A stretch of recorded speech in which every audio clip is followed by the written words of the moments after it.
get your ESP32 chip yellow display. So I got here yung 2.8 inches na may 2 USB.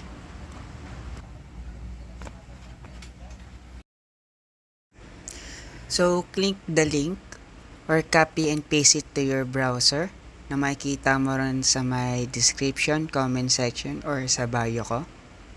And you can also upload yung firmware gamit ng ESP Home or yung mismong web flasher nung developer.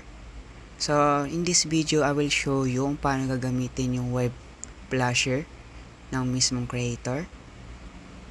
Now, select yung latest, then click CYD or chip yellow display and choose kung anong klaseng chip yellow display yung nabila mo or yung meron ka. So in my case, I get yung 2.8 na may 2 USB. So i-click ko yung 2 USB.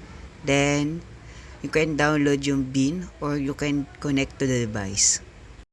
So meron magpa-pop up. So connect your chip yellow display gamit ng Type-C sa computer mo.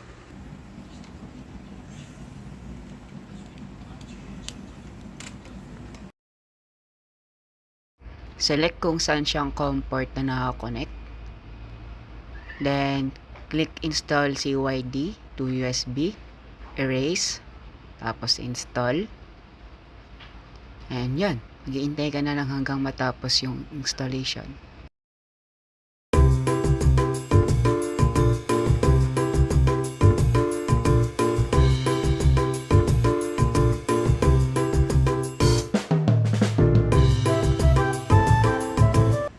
After ma-flash yung firmware, iilaw yung chip yellow display mo.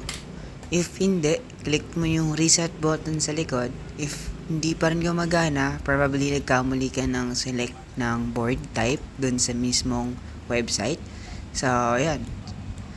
Check mo lang ulit. Tapos, ayun yan. Thank you for watching.